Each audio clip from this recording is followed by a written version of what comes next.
But I guess I became an actor because it ignited in me the strongest sense of vocation to engage politically, socially, spiritually, heart and soul, and the kind of storytelling that allows people to understand each other better, get closer to one another. That's Sara Seyed, and this is the Powerful Ladies podcast.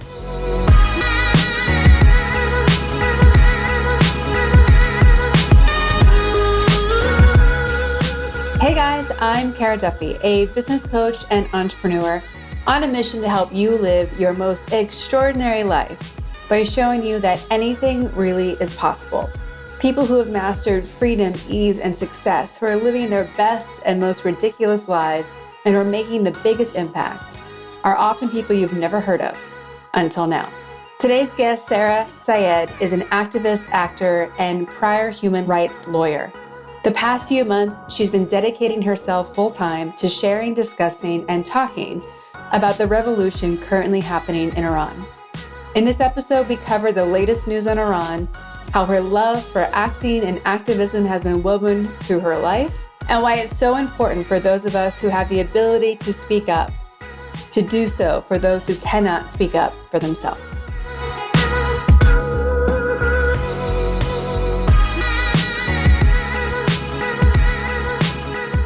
Let's just jump in and tell everyone your name, where you are in the world, and what you're up to. Of course. My name is Sara Seyed. That's actually short for a very, very long name, thanks to my father. He's to blame. It's like the whole alphabet. I'm not going to bother going into that. But I'm currently in LA. And what else? What are you up to? Just a few things, as you were saying earlier. I guess with like all my other wonderful Iranian and also non-Iranian, we've had, alliances just like yourself, Cara. What's been incredible about this journey, I guess the silver lining in all of this, in the midst of this tragedy, in the midst of darkness, is that we've all come together and we've realized how alike we are and how we can lift each other up and support each other. When I go through my comments and messages and captions, and other people send me stuff and they're like, I'm from Brazil, I'm a corporate lawyer, how can I help? I'm I can go on. But currently, as you know, we talked about it a few weeks ago. I guess the main thing that is my concern and has taken my attention almost 24/7 has been Iran and everything that has been happening in Iran.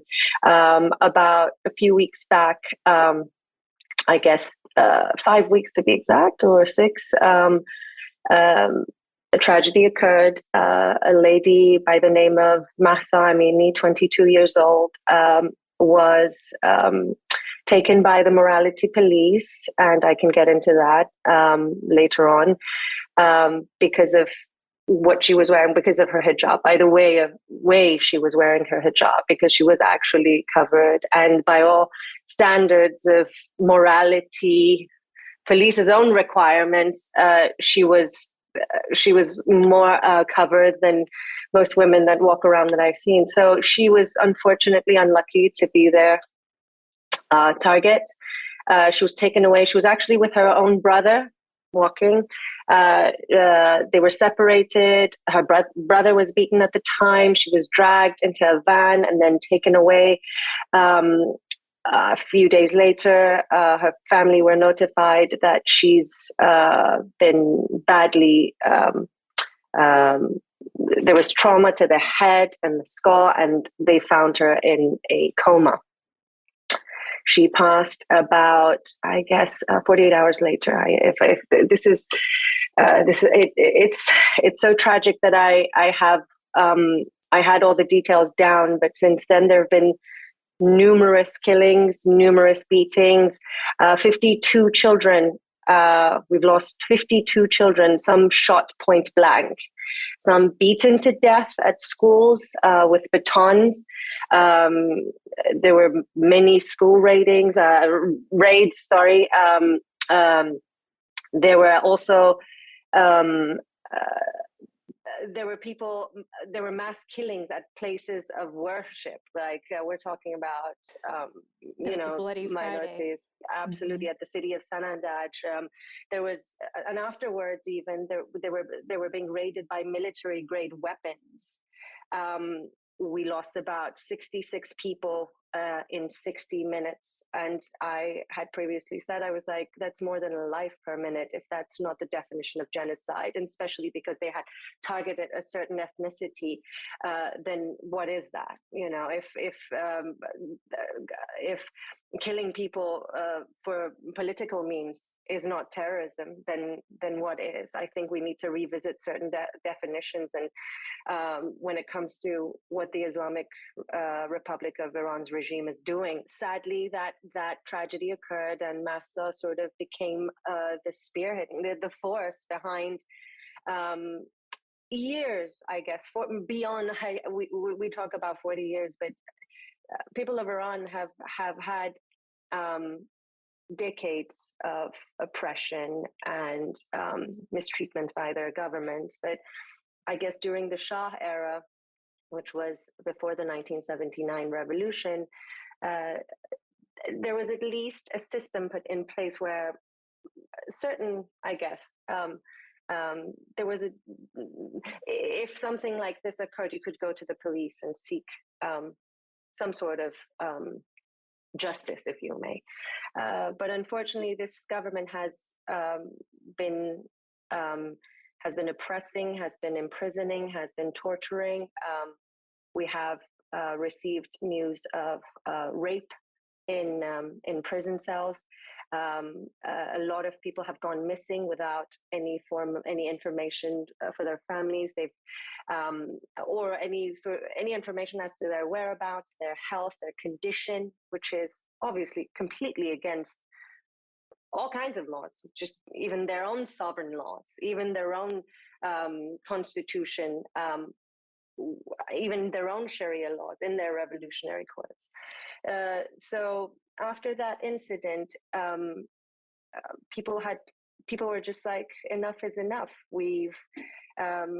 And I just want to open parenthesis here, because we've had many uprisings in the past, even decade, where people were seeking, they were like, we want our votes. We want our votes back. This election is rigged.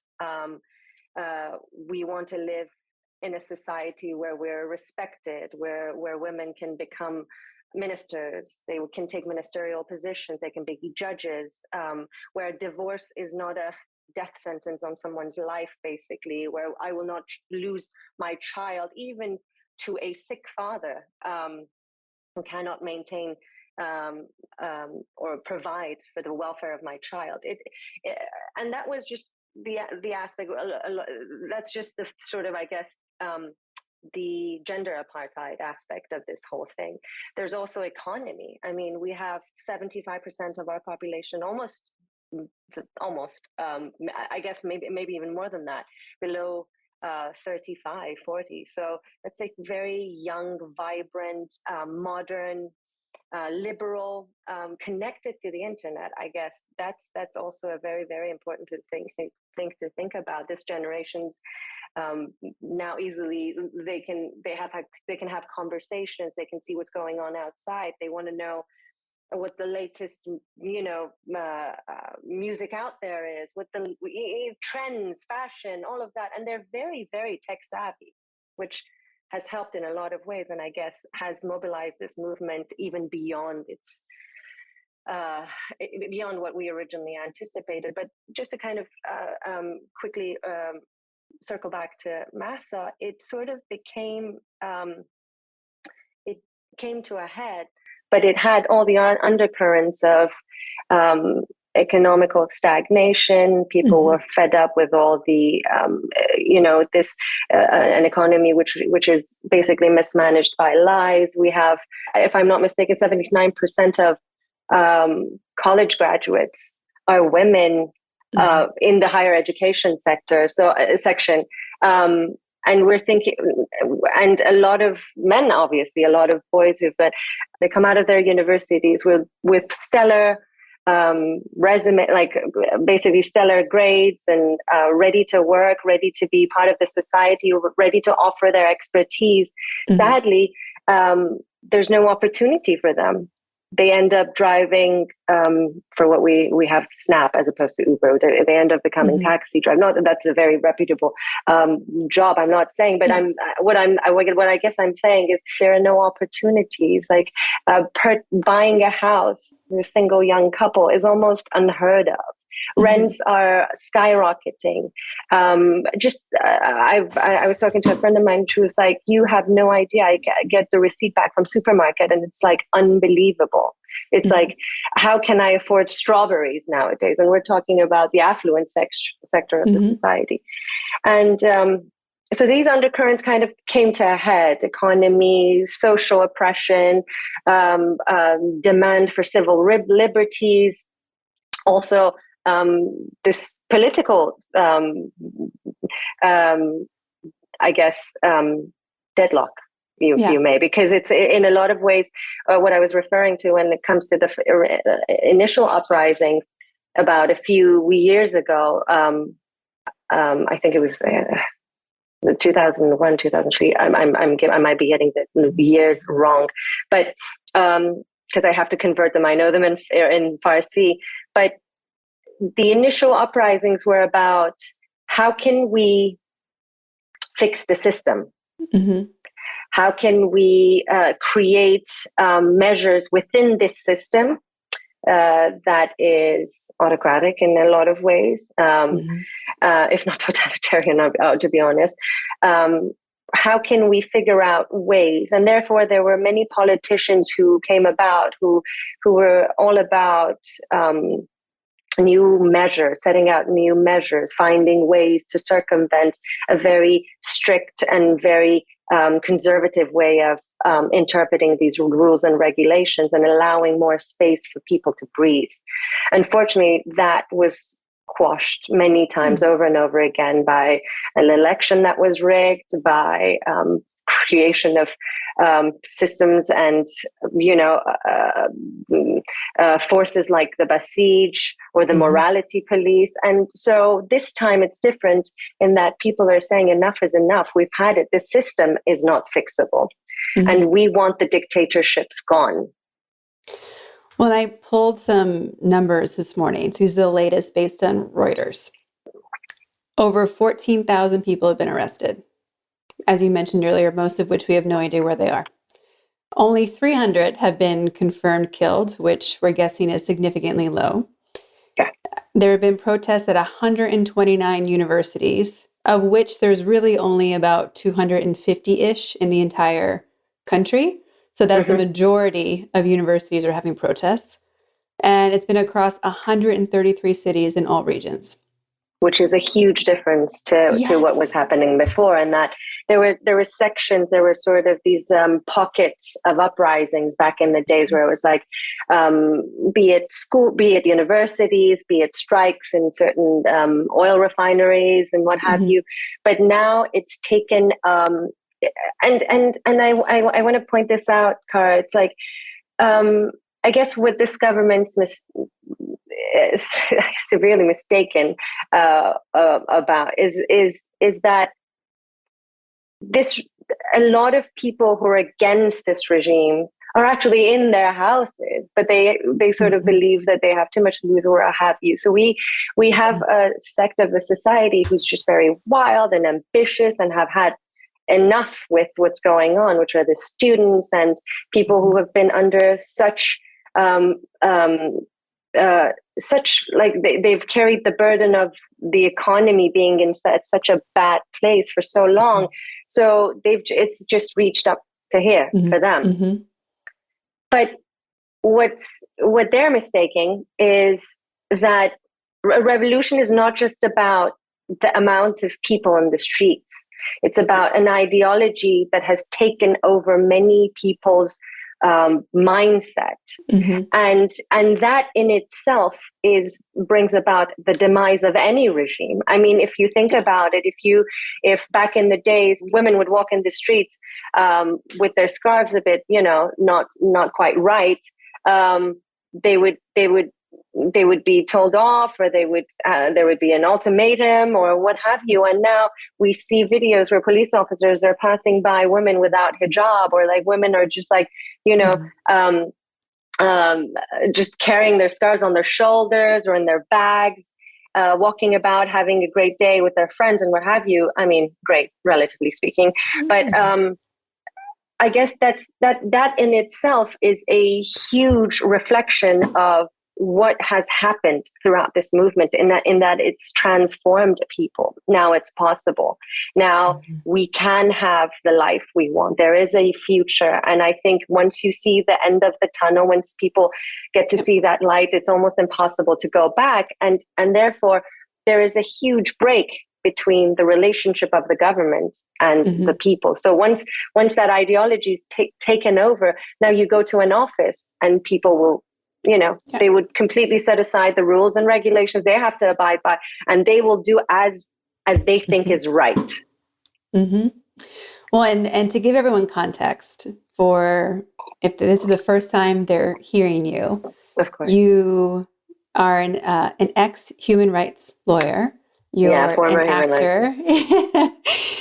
You were born in Tehran, grew up in London, now live in the US. So this is a personal passion project for you. It's so it's a part of you. There's no way that you can't be concerned and care. And we're seeing women across the world supporting the women of Iran, whether, as you mentioned before, there's Iranian heritage or not. And there are protests literally happening everywhere in support of the, as we mentioned on the podcast where we talked just about this, it was, how do we keep spreading the stories and the hope and the we see you keep going? Because when you look at 12-year-old girls literally protesting in the face of leaders, it gives you a lot of perspective of what a chicken shit we are most of the time. Yeah, I mean, I guess there's another way to look at it as well. You mentioned that I grew up in London. I actually grew up in Tehran. I left Tehran when I was 16 years old. And so I've spent most of my adult life in London.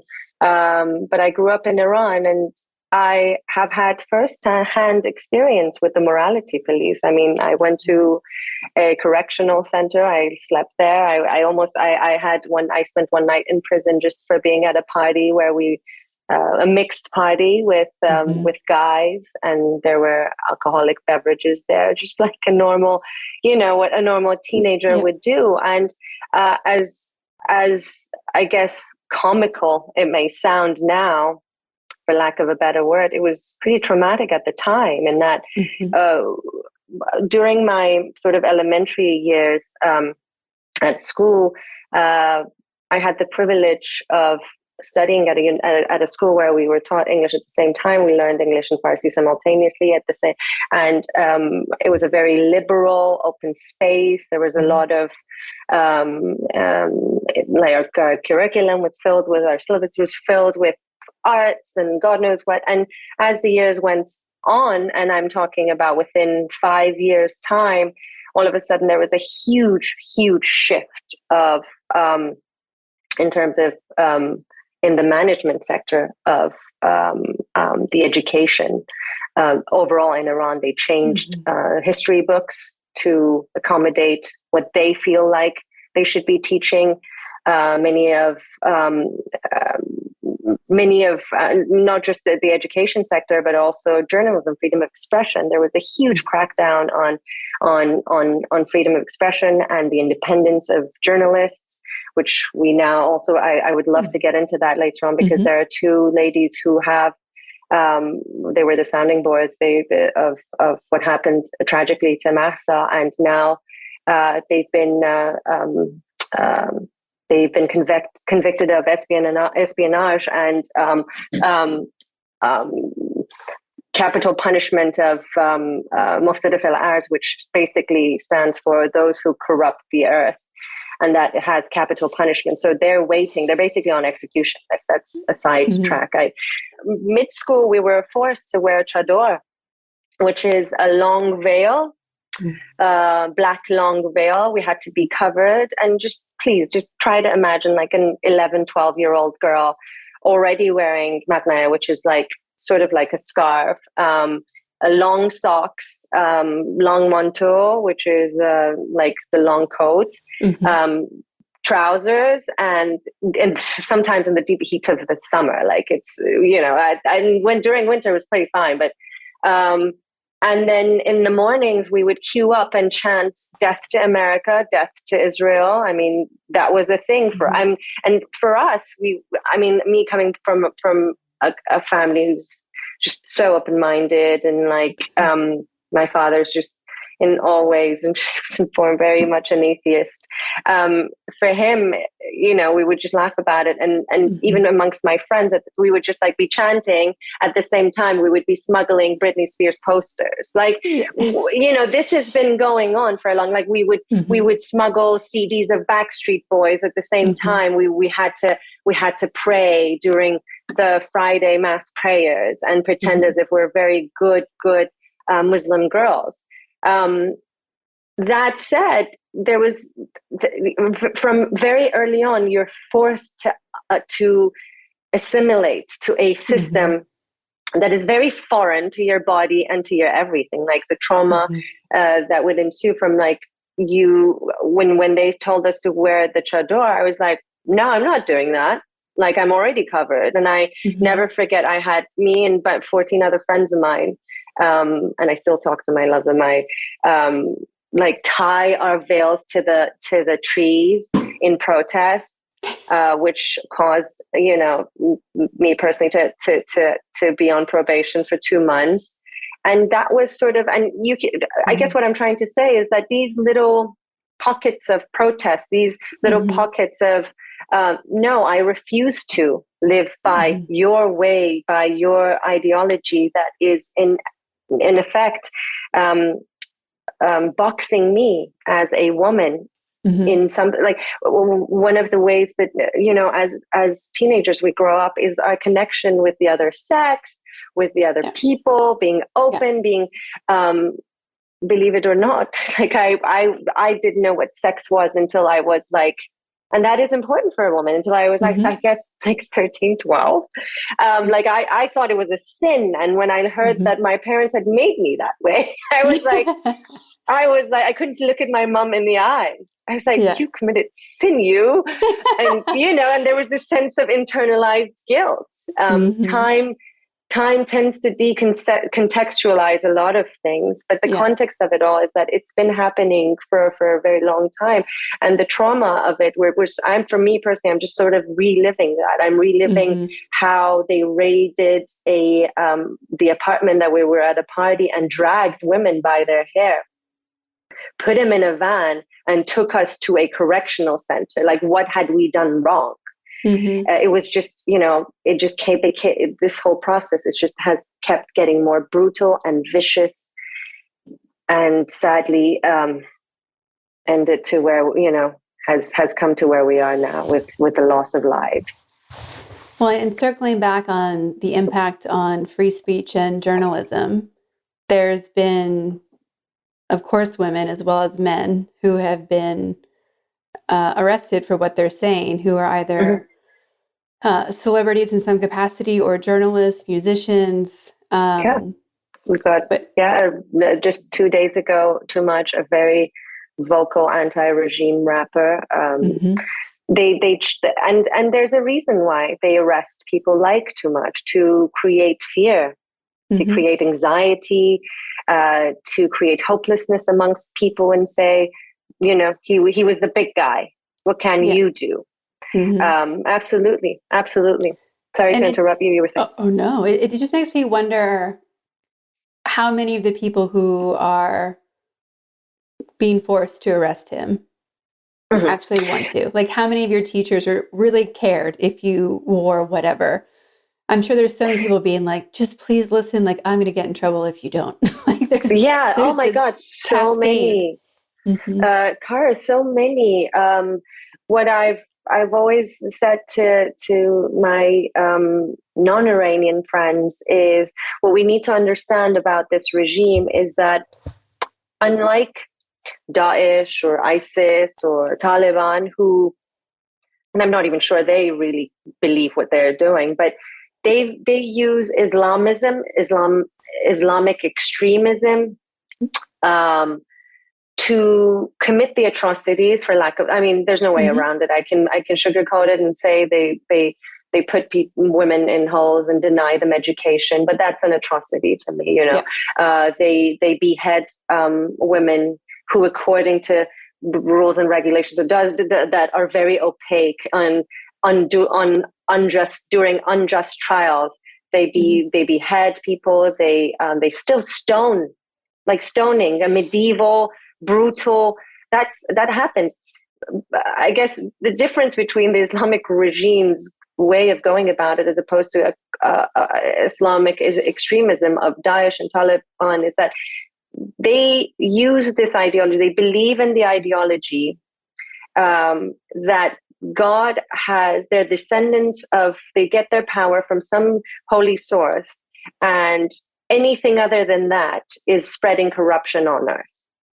So everyone's a sinner, everyone's a criminal, unless their devotion is practiced in the way that Daesh and is ISIS and what have you. The difference is that with the Islamic Republic, at least I don't believe they believe in these ideologies. They're using Islam as an excuse to justify the control factor, to suppress, I mean, the system is based on an idea that the leader is the descendant of gods or what have you, or the prophet. And so how can you negate that in any way if you're supposed to be a righteous Muslim and your leader is the descendant of the prophet, has acquired his power through some holy means? Whatever he says is Bible. I mean, it's Quran, right? And so you can't, in a lot of ways, you're forced to accept it, regardless of what you think is righteous, regardless of your values and principles, in complete disregard to human rights, human life, the sanctity of human life. And so the Islamic Republic has used Islam, and therefore hijab being one of the foundations of that. I mean, the gender apartheid is a very well-planned system of not just to create division between the sexes of the society, but also to create this box where anyone who's outside it is either not accepted. Like, I mean, religious minorities, Baha'is, have forever been denied education. Their homes have been taken apart, they're raided, they've been imprisoned for just believing a different way of worshiping gods, for having a different language to what that higher being. In Farsi, we say Khuda, which means it's short for be khuda, meaning come to yourself. That's what God means. So in a lot of ways, they've taken this extremist, fascist mentality and codified it and use it to create something as, to be honest, in a lot of ways, forget the fact that they're brutal, but they're ineffective.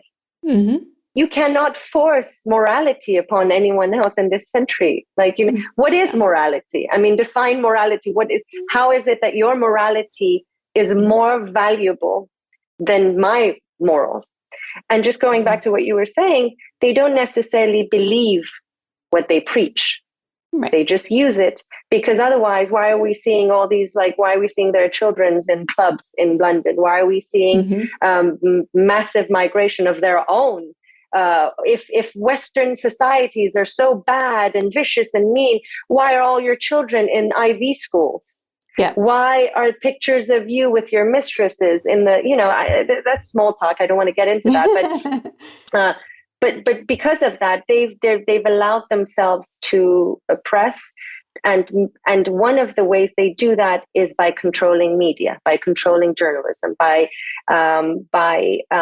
quashing any form of dissent, be it an ideology, be it a form of, that's why we have prisoners of conscience. And that's why we have prisoners of thought and religion minority. It all stems from freedom of not having freedom of expression, which is the cornerstone of any democracy. Did I miss something in your question, or did I? No, I think you covered it. And I think what keeps coming up for me is, you've been quoted as saying that you've always wanted to be an actor, and you're clearly so passionate about like human rights and freedoms and justice. And I'm so curious if when you were practicing as a human rights lawyer, were you then in this tug of war, and are you still in this tug of war of how do I get to fulfill both sides of who I am? That's a wonderful question. I guess there was a process for me, Cara, in that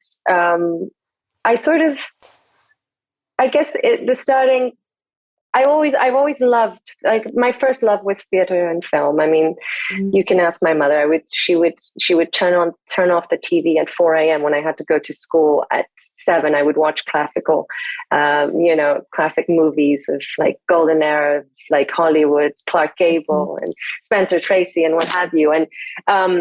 And for me, theater is the most alive form of art, that connection with the audience. I guess whoever has had this feeling would understand what I'm saying, that feeling of connecting with the masses in a way that is deep and energizing and also changes you. That's just, I guess with any type of art, with any type of music. And that's why in a lot of ways I go back to how our Iranian youth want to find their God with art, within art and music and creation. But for me personally, the journey was, one, I became disillusioned with the whole system of international law. As you know, I guess there is still power to the pen of these petitions. I always say there's power in signing a petition. There is that. But when I was working as a human rights lawyer in the International Bar Association, which was like the largest bar association in the world, they help lawyers get acquainted with international law because a lot of lawyers don't actually study it. But the system is based on agreements between states. And that in itself really depends on who takes. So, for example, Iran signs on to the convention that protects women's rights. But then based on their sovereign laws, they can take reservations against anything they want. So they say something like, we will support women and this and this and that. But then we take reservation against that based on Sharia law, which in essence is everything. Yeah, because we're talking about laws and rules and regulations, which in essence say a woman is half that of a man. So how can you bring about change if that is the very, very, very first blockage? And I always tell my friends, I'm like, don't think that when you sign a petition that someone's worked really hard on, that's you've done your bit and you can just go home and rest, because that's not true. I mean, we can look at the history of United Nations and General Assembly. They've been very, very effective in a lot of ways. Absolutely. I will never deny that. And I admire the institution and value what they stand for. And I will forever believe in them. But like, for example, if you were to look at how they set up a special investigative unit in 2017 for Syria, where Bashar Assad was basically using chemical weapons on his own population. And what has happened since then? They haven't even been able to get those people, those rapporteurs, inside to make those impartial investigations. So we need to understand the politics behind it as well. And how there's not really that much executive power within this system. However, it is important because they stand as the beacon of hope and the institution that would ensure, like, for example, Ms. Kamala Harris, today there was a statement released that we will be standing by. I mean, as symbolic as that may be, and the gestures are very, I think there is still value to that should be acknowledged. And she was saying that we will stand by them, and we will ensure that the Islamic Republic of Iran is no longer on the Women's Council, on the Women's Commission. Isn't that interesting, by the way, the fact that they're the leading force in the Women's Commission on women's rights. And that apparently that's United Nations way of teaching the baddies what to do. But I guess I became an actor because it ignited in me the strongest sense of vocation to engage politically, socially, spiritually, heart and soul, and the kind of storytelling that allows people to understand each other better, get closer to one another. Because as you said, when we started this whole thing, when we were talking about in the beginning in the podcast, we're only as good as, how we understand each other. I think that's the only way. I always say my success is in being effective, not just for people I love, but also for Kara, but also for humanity. I mean, why else are we here? Well, and what I think is so interesting, you were in Young Wallander, and the character, it's so, you look at the show and you're like, oh, crime drama. But then you look at the conversations and the layers that are in it, it's much bigger than, oh, another Nordic crime drama. Like that's not. 100. And even the character that you play and how it's talked about and looked at, I was not expecting the layers to be in that show at all. Oh, thank you. That means the world. I'll definitely tell the producers. I'll tell Berna. It's really interesting. That process was wonderful in that initially I was not supposed to even have an accent. And I felt like just as an extra layer of representation, even though in a lot of ways, career-wise, it doesn't help because you get boxed in. I was like, no, I want to do Jasmine with a hint of my mother. Yeah. And that sense of care and that sense of motherhood and that sense of what home feels like to me. I don't know if you're aware, Cara, but I haven't been able to go back for a long time. Well, first off, I did a lot of dodgy protesting, but also I had this thesis written on women's rights and the comparative study, the studies of Islamic law and women's rights, and then case study of Iran. And then it got published. It's so funny. Most of the time I wasn't even attending classes, and now all of a sudden I get something published. And then I got involved with a news channel. I got involved with a channel that was outside Iran. Very reputable, phenomenal, creative people. And just by nature of being in that channel, it was very, very dangerous for me to go back. I couldn't go back because I was seeking the truth. I wanted to know why I'm not, as a woman, I'm supposed to be thinking of myself and my fellow sisters as half that of a man, and not have the privileges. And, you can understand how the sense of idealism of a girl who comes out, leaves her family, leaves her friend, leaves her very incredible life. I mean, when you're home, I tell my friends, when you're home, you have that connection. You don't have to, a lot of times you don't even have to send out a resume. People know you. Yeah. When you're outside, you're an alien. You will forever be searching for a home. There's, I said it in the speech. I was like, home is where the mothers are. And that is, in its sense, it's very symbolic in that, for me, also very personal, just not just symbolic. I lost my grandmother, a few years back, and I couldn't go to mourn her. I couldn't go back. That would have been dangerous for my family. That would have been dangerous for me.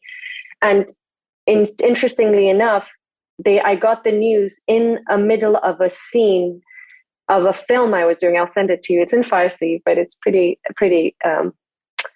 something I'm pretty proud of, even though we had a lot of issues. It's like this gigantic piece of beautiful artwork, and it's very theatrical. We worked with the National Theatre in London. It's just like stunning piece of footage, I guess, visuals, a lot of beautiful. But I was in the middle of a scene where my character says goodbye to her mother. I will send you that scene. It gives you goosebumps. And it's a song. So I literally said goodbye, and there's like a collapse of everyone around because it's very. The scene's supposed to be very loud and grotesque and sad and dark, and all these different characters just fall as I leave. I would love for you to see that. It's just like but I got the news, and all I was thinking was, and mind you, my grandmother was a huge source of inspiration for me. A great deal of my knowledge, my understanding of my womanhood comes from her. She was very much of the opinion that I have to be independent. I should never need anyone. I should stand on my own 2 feet. I have to be able to speak and speak aloud about things that matter to me. And you can just, I still haven't mourned her. I still feel like she's alive. And she's speaking to me. She had dementia towards the final years of her life. And she used to call all my other cousins my name. She'd be like, Sara, where were you? I have cooked for you. Where is anyway, but I guess, and that is also interesting that a woman that age, I mean, my grandmother passed away about 8 years ago. She was 92 years old. Just to give you an idea of the foundations, even our foundations were against this notion that women should be controlled. And I'm talking about a woman who was 92 8 years ago. Yeah. So I guess it would be essential for me to tell you this, Cara, in that change is inevitable. And I'm not saying it in a cliche way. This government, this regime as it stands is bound to go. And the reason, other than the bravery and the uprisings and the protests and this transformative movement that has taken over the world in a lot of ways, that I'm speaking to you right now about, let's just put all of that aside. There is a new generation coming. I mean, it's not even about me anymore. It's not even about people even 10 years before me. There's a new generation with new ideas, with the power and the intelligence and the perseverance to get what they want. And you can think of that as a wave. Yeah. Waves cannot be stopped by rocks. They will leave their imprints on the shores of history. And when we look back at this, we will be like, this was just a matter of time. It's not an if, it's a when. When is it going to happen? That's how I get people. That's how I recruit people into this. if you want to get on board, you might as well do it quickly, because the ship's about to sail, and this generation is not going to have a no for answer. And if it means, sadly, the only thing that worries me is, the loss of life, the loss of our beautiful, we lost 19-year-old chef. When you look at him, like his videos, his creativity, we're doing hopefully a wonderful remembrance piece on him. I'm hoping to get in contact with the international culinary community and well-known chefs to just kind of say his name. Creative, there's this voice message of his saying, we will find the right job. Don't worry, to his friends saying, don't worry, we will go somewhere who pay, to people that pay us what we deserve. And we're going to be amazing. Trust me, we're going to be famous. It's mind blowing. We're talking about these lives that were so full of potential. And just to kind of end it on a note of, Cara, we've lost our future leaders. These were our future leaders, and I thank them. I thank all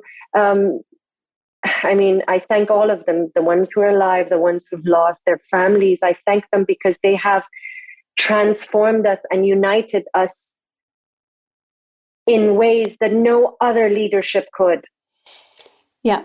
No other leadership could. We have, after 40 years, finally come together, people with like different ideas about how we should go about this, different ideologies, like we have women who are full on wearing hijab.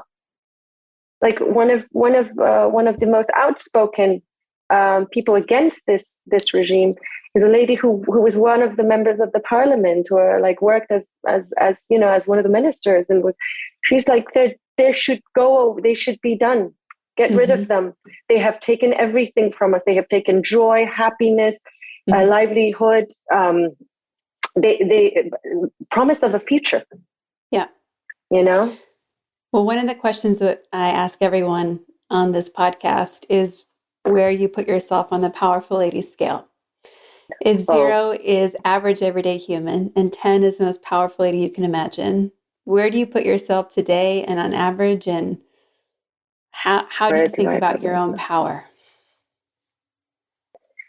Cara, if anything, this movement has taught me is that each person is a platform. And I don't mean it necessarily like in a technical social media way. Every person has the power, can create the means if they don't, and take one step towards change. And I, very early on, I had this, I wrote this speech in which I said, just, appealing to the masses out there, to the world, saying, Iran is bleeding, and the world's silence is breaking our hearts. And I made a case for why this is a fight that far exceeds Iran, extends beyond the borders of Iran, because it is a fight for freedom of choice. To choose, because how can you for fact infer someone's a true believer of anything if they have no choice in choosing otherwise?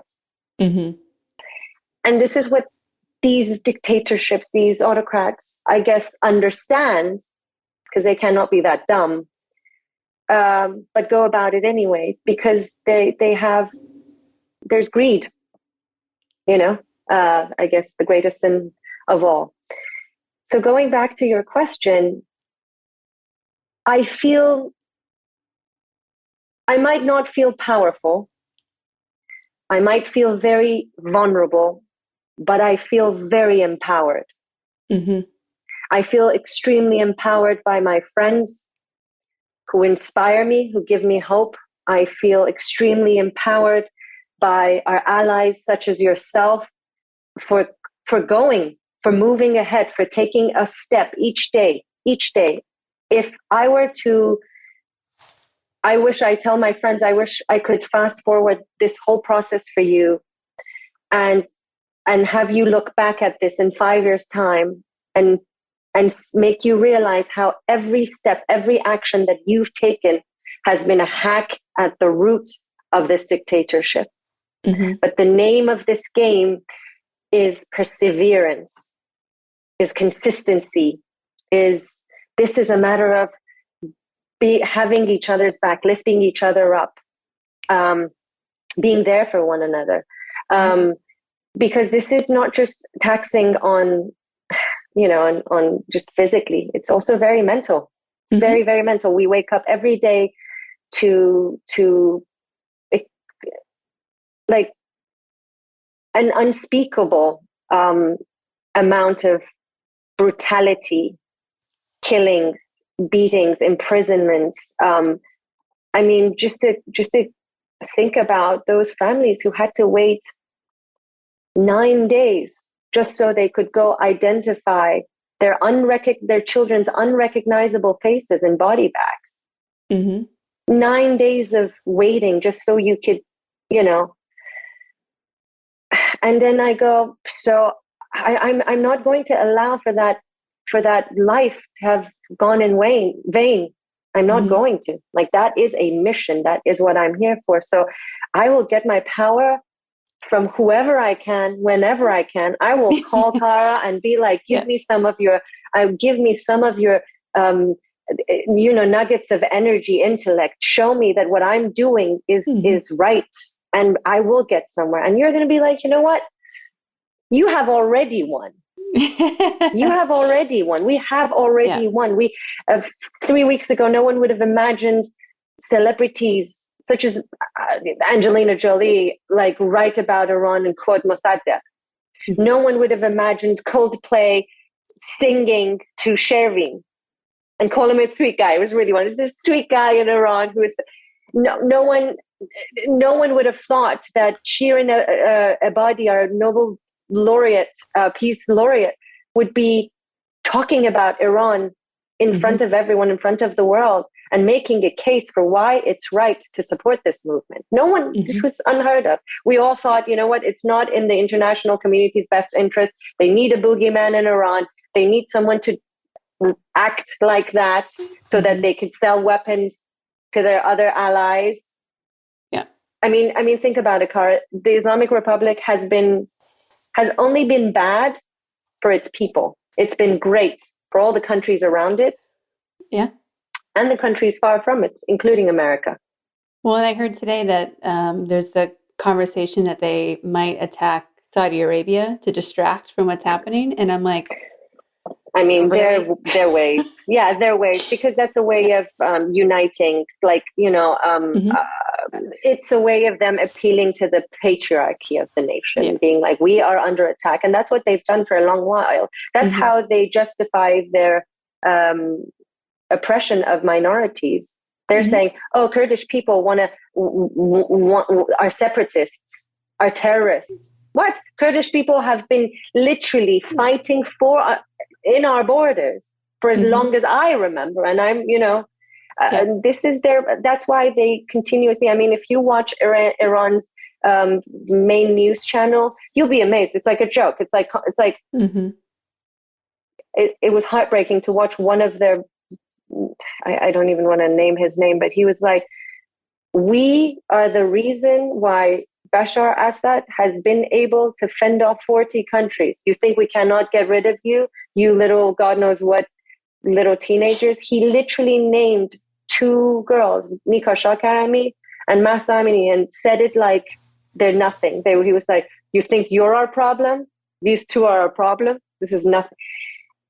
The amount, the audacity, the indecency is just, Everyone has a struggle every day. And what I really hear in so much of what you're sharing is why it is so important to have a community and to have anchors of what hope is. Because the people who win are the people who do not give up on the hope piece. The people who win are the ones who are committed to seeing the goodness that is everywhere versus everything else that becomes a distraction.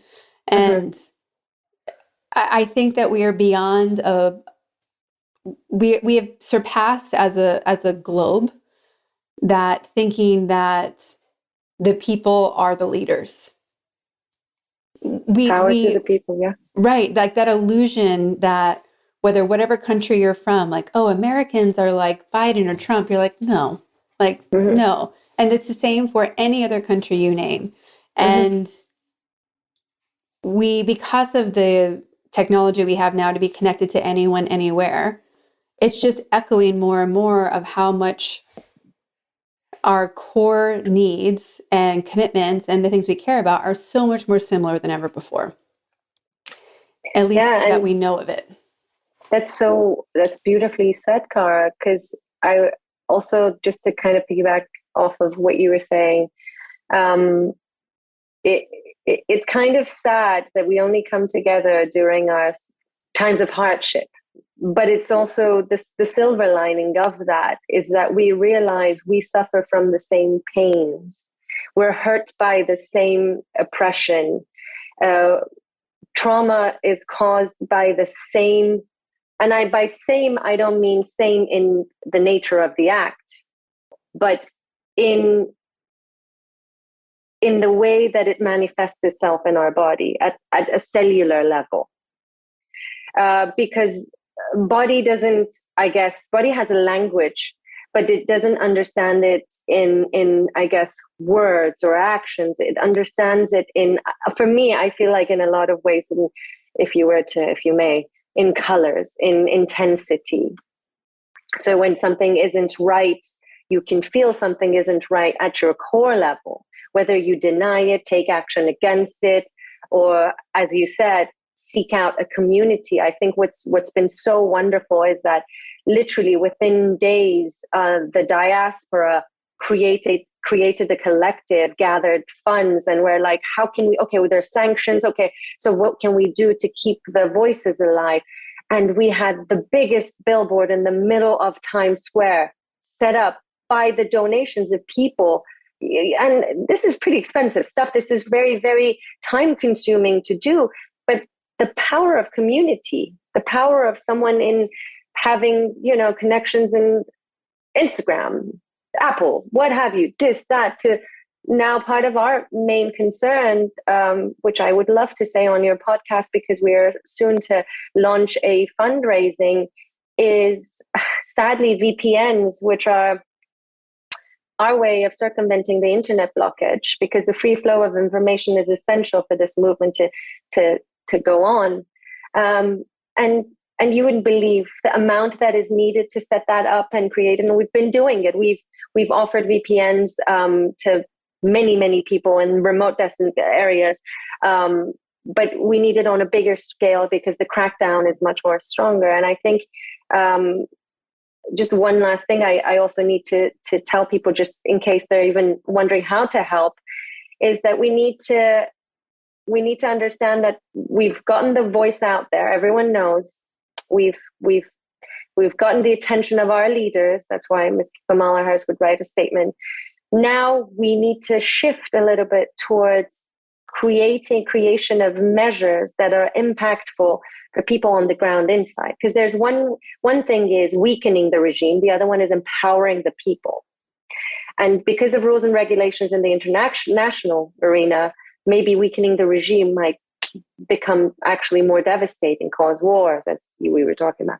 But empowering the people is so easy by merely incentivizing big companies to allow better provisions of technology. That it's just so easy to do, So putting pressure on people, and then if there's anything that I can just add and squeeze in there, there's like a petition for the removal of Iran from the Women's Council. I would love for people to take 2 minutes of their time and just sign that. I know the problems of United Nations, I know, but I think it's important even on a symbolic level. And also, please, there will be a day. I'm not sure what the date is. I can post it on my Instagram.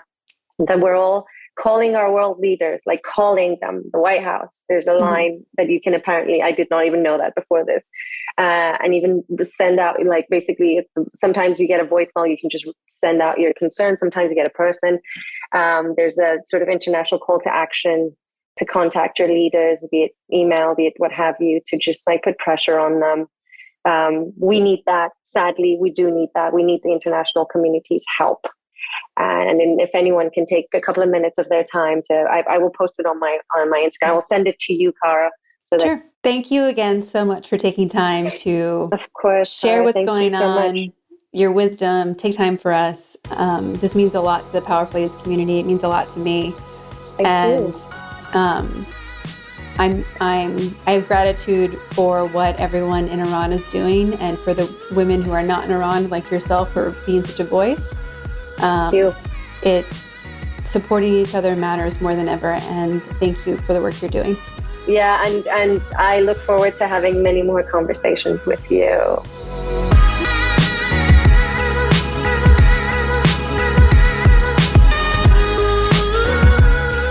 All the links to connect with Sara are in our show notes at thepowerfulladies.com. Please subscribe to this podcast wherever you're listening, and thank you so much in advance for leaving us a rating and review. It is so critical to help us get to more listeners like yourself. Come join us on Instagram at Powerful Ladies. And if you're looking to connect directly with me, please visit karaduffy.com or Kara_Duffy on Instagram. I'll be back next week with a brand new episode and a great new guest. Until then, I hope you're taking on being powerful in your life.